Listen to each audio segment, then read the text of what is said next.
téléspectateurs, il y a Naomi, la perle TV, moi, tu as vu, place, moi, je suis vraiment. Et c'est moi, je suis ébélé pour différentes émissions. Alors, pour aujourd'hui, nous sommes dans les 4 émissions, Masolo, Yamboka. Comme d'habitude, nous sommes pour le Bongo, Italie, actualité politique, Yamboka, Nabiso.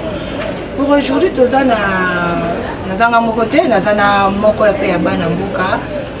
Monsieur Cédric Onaye to kolobela etali bongo makambo ya seni to kapé ya vina parce que mbutu zo continuer kaka depuis bandi tukangisaki que lokola ezali kameza maboko basali na nzambe vraiment de retrouver solution le plus vite possible, mais ce n'est pas le cas. Donc jusqu'à présent Assemblée nationale et validé bongo mona mboka Kadima, mais bato mosusu baza d'accord te pour nango. Yango ensemble na mwana mboka Cédric de tomeka peu kolobelango pourquoi jusqu'à présent vraiment solution exacte et solution aux maté. Il y a même des menaces va partir sous la menacer même que le président de la République a déjà même signé ce qui a Django bon on s'est retiré na union sacrée mbote mwana mboka Cédric mbote Naomi mbote na ba congolais union sociale besoin. C'est mon ming aux alentours la plateau n'a vraiment quand on qui n'a pas de la salle tout est à mon solo Italie motozo pour la salle si je peux dire vraiment parce qu'il n'y a pas de solution depuis et bandi vraiment solution exacte ezaki na maboko ba salle ensemble to ba sango ba confession religieuse nyoso basanganaki mais ba trouver la solution jusqu'à présent l'Assemblée nationale est validée indimi que moi mboka Kadima qui soit à la tête de la CENI et quelqu'un a juste signé à chef de l'État. Mais oh, baza contre. Pourquoi baza contre? Parce que les autres disent que non, à remplir les conditions et signer la carte pour Moutou As à la présidente et CENI. Je ne sais pas, à ce point-là, qu'est-ce que toi tu peux dire Merci beaucoup, Maman Naomi, pour l'opportunité pour l'occasion de Pessina, il y a pour l'organisation. Il y a Mokena Bandoloba, il y a Pessina Mbote. Na bato oyo bazuli baku ya kokamba biso pe na sengi na bango eloko moko Kongo ezaka moko wana komona bale soki tolingi Kongo tosala makambo oyo esengeli ete Kongo e avancer mais tozongaka na nsima na makambo ya mike te oyo ekoki kozongisa biso na nsima tout comme ekoki kocréer mwa bokabwani na kati na biso. Les ans na proverbe africain moko eloba bato oyo bazali bokete en toute facilité bakoki kokabona bango monguna akoki kolia pe akabona nayoki introduction na yo lobi CENI eza na problème ya CENI touché Assemblée nationale ememami pepe wana eke ti likolo ndako ya mokonzi ya mboka biso oyo biso bakongolais nde toponaki Assemblée nationale oyo nyonso esalama na Assemblée nationale eza voix du peuple alobi na balobeli na biso baentériner candidat oyo bapesaki charge na ba confession religieuse.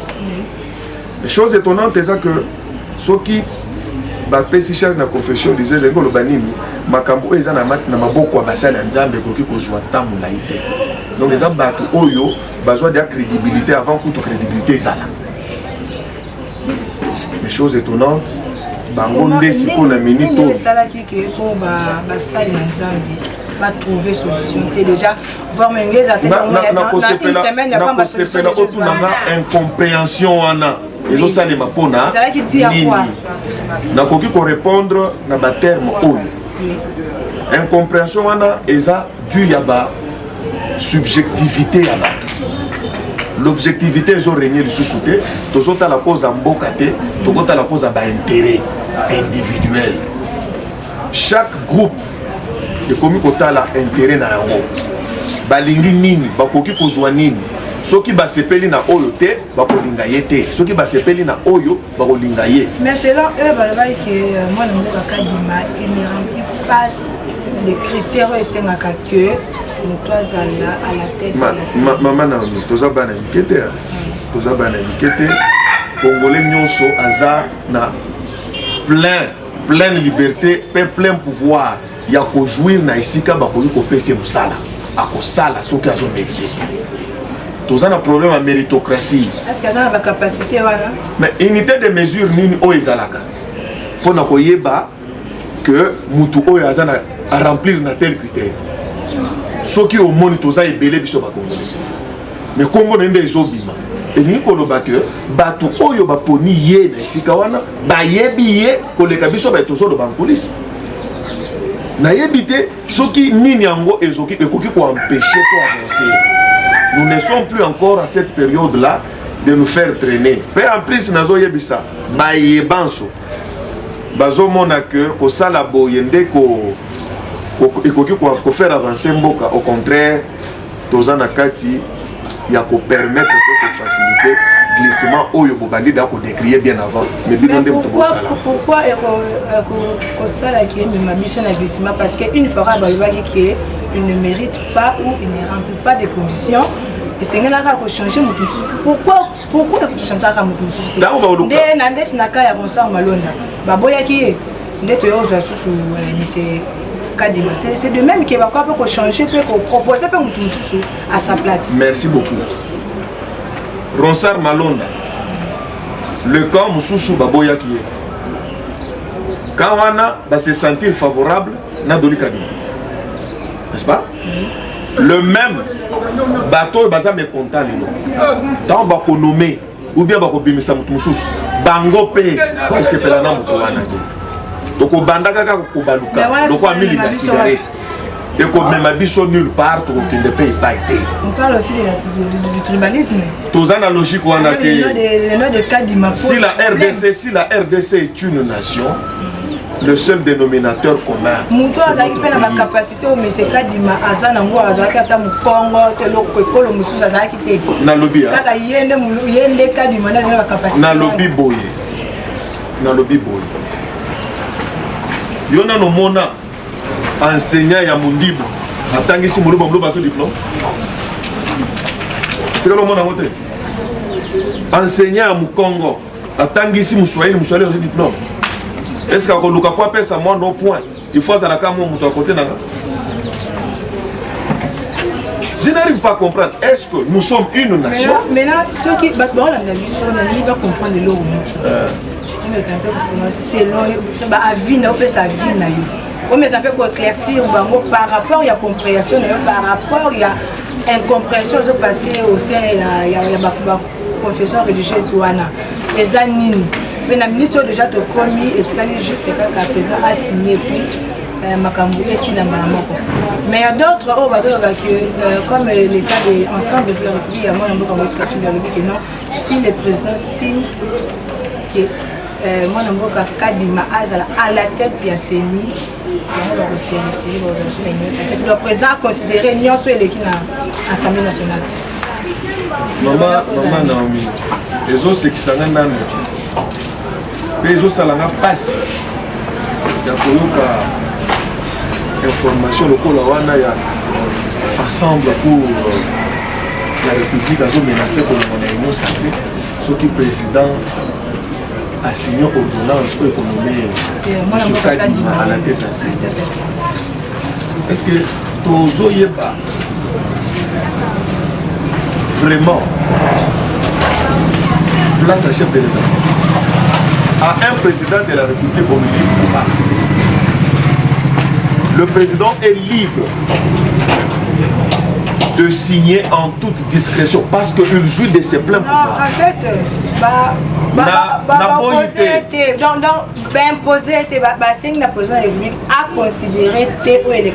selon avis na bango, balingi était comme effectif. Basala, il y a ça là au bango bazolo. Parce que majorité, d'accord majorité et minorité, la balance n'est au présent. Toza na tenté, ngonga izate.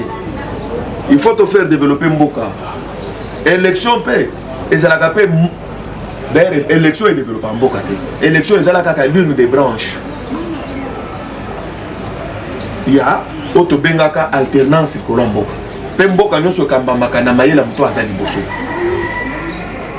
ngai personnellement naza pour te que ba signer ordonnance à nomination à Douli Kadimate naza contre pété mais na ko s'adhérer na vision ya union sacrée pété naza pe contre bango te ya ba ndeko na biso ensemble naza contre te mais loko mo photo yeba totika chef de l'état ye moko azala libre ya kosala oyo eza en toute sagesse oyo biso moko to pona ye to ndima azala likolo mais oyo ezala pe que eza leur décision moko esepesa pe peuple parce que peuple mususu pour selon bango ya la plupart ya bato naza fort convaincu par rapport ya sagesse oyo ba père na africain ba monaki kati na ye ba commissaire place aza naza pe convaincu que na sagesse wana il prendra de bonnes décisions okoki kopesa ko dicter chef de l'état et le kokoko kosala te pe tokoki ko menacer te ta wana menace eza susu c'est question ya koyoka kopesa moi quand ma père dans tout ça là moi na mboka c'est dit dans tout ça que dans les peuples l'état bango bazolo ba que non azo remplir ba critère te azaboye aza muluba tribalisme la boye que dans les peuples dans na yebite kozala muluba mukongo muswahili mungala ekoki kozala raison ya koboya ko faire avancer mboka te mama wana eza distraction tant eza suscité il faut to sala makambo oyo esengeli te tokende liboso élection oui mais est-ce que toujours tala temps mutu oyo il faut organiser élection ayebani nanu te oyo ezobima boy na gauche to boy oyo bimi na droite to boy to lingi nini est-ce que vraiment c'est sûr que la conséquence peut n'attendre on toujours les kisao conséquence c'est cause à la nini na conséquence na makambo nyonso selon ngai selon ba analyse na ngandengo présenter na bandeli risque ya glissement izali soki to ko continuer kana logique basala enrôlement ya ba nouveau majeur recensement il faut ezala toyeba combien de Congolais toyali mais nyonso wana esalimité po eloko wana esalema il faut seni ezala na président parce que président azate nanga tolobi ke mandat na esi esila oui certes mais il ne peut pas encore engager tokoyi koloba nde baloba na français akomo gérer ba faire courante ma ba faire courante o doit ba décision mine de terre moi na mboka c'est dit tout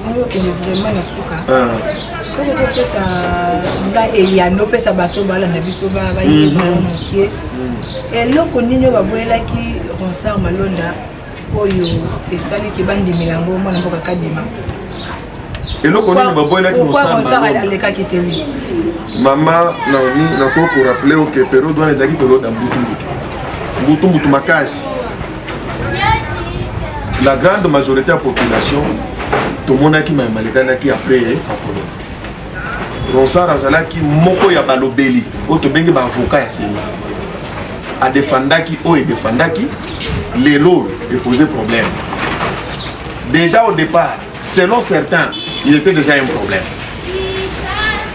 comme il était plus proche ya mokonzi mboka kala selon kabatu wana kaka seni moko na kaka ba Ronsard Malonda moko na bananga moko misaki président Fachi qui est mutabima confirmaki que est mutabima président mais par après ba comme suma bendenge na koki ko lobelo ko moko boye en toute chose il faut qu'on retienne que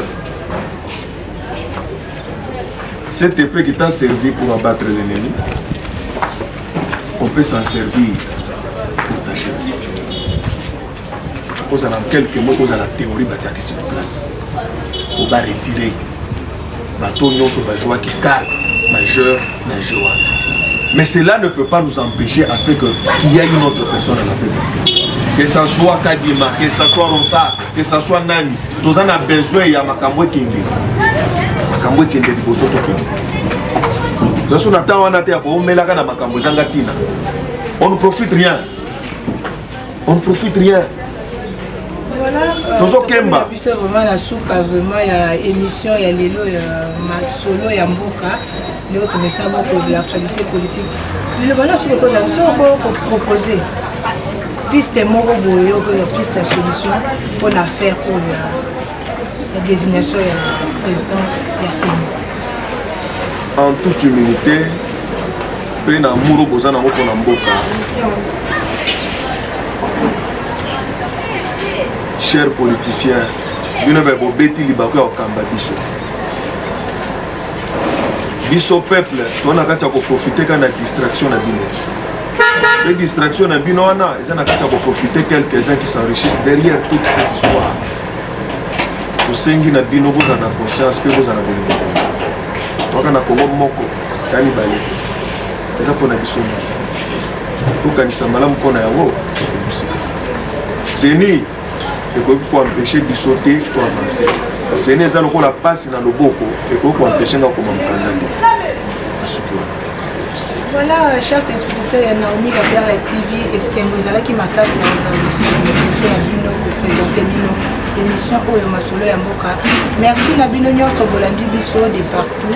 Merci Nabino Nyonso de continuer toujours à soutenir chaîne Oyo puis bah émission Nyonso de Kanaka de chaîne Oyo. Là je vois Eli Kadima les jeunes promo, Eli Kadima les jeunes promo. Merci à toi et encore Nakobo Sanate Justin Mweu des best. Merci Nabino Nyonso, merci à ma famille Mwamba. Merci Nabino Nyonso, ma attention au Rupesa Kibiso de partout dans le monde. Merci vraiment. Là, on se voit dans le